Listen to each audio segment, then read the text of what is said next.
Selamat berjumpa kembali Bapak Ibu, saudari-saudara, umat beriman terkasih dalam Tuhan, salam sehat berlimpah berkat. Hari Jumat pada pekan Prapaskah kedua, tanggal 6 Maret 2026, saya mengajak kita sekalian merenungkan kutipan Injil Matius bab 21 ayat 33 sampai 43, dilanjutkan ayat 45 sampai 46. Kita akan merenungkan bahwa akar dosa adalah iri hati atau cemburu. Kita dengarkan sabda Tuhan terlebih dahulu dalam nama Bapa dan Putra dan Roh Kudus. Amin. Sekali peristiwa, Yesus berkata kepada imam-imam kepala serta tua-tua bangsa Yahudi, "Dengarkan perumpamaan ini. Seorang tuan tanah membuka kebun anggur dan menanam pagar sekelilingnya.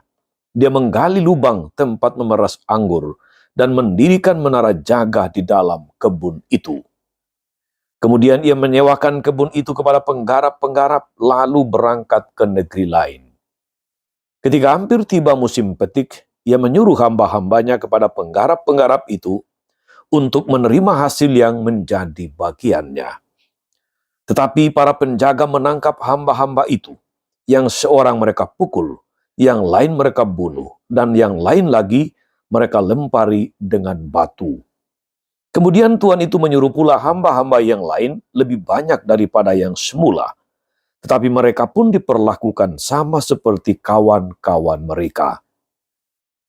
Akhirnya Tuhan itu menyuruh anaknya kepada mereka, pikirnya, anakku pasti mereka segani.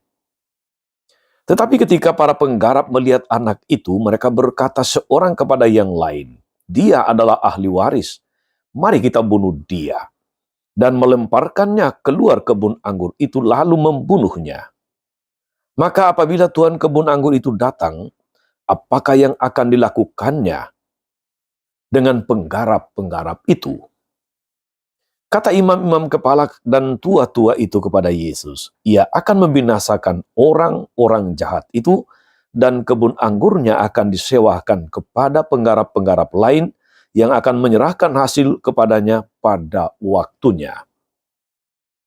Kata Yesus kepada mereka, belum pernahkah kamu baca dalam kitab suci, batu yang dibuang oleh tukang bangunan telah menjadi batu penjuru? Hal itu terjadi dari pihak Tuhan, suatu perbuatan ajaib di mata kita. Sebab itu aku berkata kepadamu, kerajaan Allah akan diambil daripadamu dan akan diberikan kepada suatu bangsa yang akan menghasilkan buah kerajaan itu. Mendengar perumpamaan Yesus itu, imam-imam kepala dan orang-orang Farisi mengerti bahwa merekalah yang dimaksudkannya. Maka mereka berusaha menangkap dia, tapi mereka takut kepada orang banyak, karena orang banyak itu menganggap Yesus nabi. Demikianlah sabda Tuhan. Bapak, Ibu, saudari-saudara umat beriman terkasih dalam Tuhan. Salah satu akar dosa yang sangat berbahaya dalam hidup kita itu adalah iri hati. Akar dosa ini sudah tua usianya, akan tetapi dalam kenyataan hidup sehari-hari masih tetap diminati orang sampai saat ini. Yusuf dilemparkan ke dalam sumur dan kemudian dijual oleh saudara-saudaranya karena iri hati dan dengki. Itu kita dengarkan dalam bacaan pertama hari ini dari Kejadian bab 37 ayat 3 sampai 4 sampai ayat 28, bacaan pertama. Para imam kepala, ahli Taurat dan pemuka umat ingin membunuh Yesus, putra Allah, ahli waris Bapa, juga karena iri hati dan dengki. Itu kita dengar dalam kutipan Injil yang saya bacakan tadi. Saudari-saudara umat beriman terkasih dalam Tuhan, kalau kita meneropong dan meneliti secara objektif dan jujur atas kehidupan kita sehari-hari, kita dapat melihat bahwa kita juga seringkali terjerat oleh dosa semacam ini, oleh dosa sejenis, dosa iri hati dan dengki. Kita merasa iri hati, kita merasa dengki, merasa cemburu, karena kita tidak mau mengakui bahwa orang yang lain bisa lebih baik hidupnya dari kita. Atau karena kita suka membanding-bandingkan hidup kita dengan hidup orang lain. Kita iri dan dengki karena merasa diri lebih kurang, lebih bodoh, lebih miskin, tidak mampu daripada orang lain. Maka lahirlah rasa tidak puas. Dan kemudian rasa tidak puas itu berakibat kepada bersikap masa bodoh. Bersikap membangkang, tidak peduli, tertutup, eksklusif, bahkan sombong untuk menutupi kelemahan, untuk menutupi kesalahan. Iri hati dan dengki tidak membawa keuntungan dalam hidup. Tidak membawa manfaat apapun dalam hidup. Kecuali bahwa dia menciptakan dosa yang membebani hidup dan membawa kepada kebinasaan. Saudara-saudara umat beriman terkasih, mumpung kita berada dalam masa prapaskah, masa puasa, masa tobat, kita hendaknya menyadari bahwa tidak semua orang bisa menerima kehadiran kita, pikiran kita. Kita harus selalu siap untuk menerima penolakan.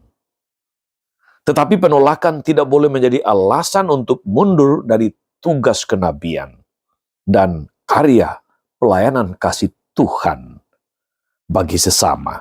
Kita menjadi ketakutan dengan bayangan diri kita sendiri. Takut dikritik, takut dianggap tidak mampu, takut dianggap miskin, takut diremehkan, dan sebagainya. Mengapa kita harus takut? Apabila pendapat orang lain itu benar, tidak usah malu untuk berubah. Apabila dia salah, jangan sia-siakan waktu sedikit untuk mempermasalahkan tuduhannya. Saudara-saudara umat beriman terkasih, moga-moga kita menjadi sadar bahwa sikap iri hati dan dengki itu tidak membawa manfaat apapun selain kerusakan, selain membawa kita kepada kebinasaan. Moga-moga kita diteguhkan untuk menjadi pribadi-pribadi yang murah hati, pribadi-pribadi yang baik hati, sebagaimana Tuhan adalah murah hati. Selamat berbuat baik hari ini dalam karya, dalam pelayanan kita.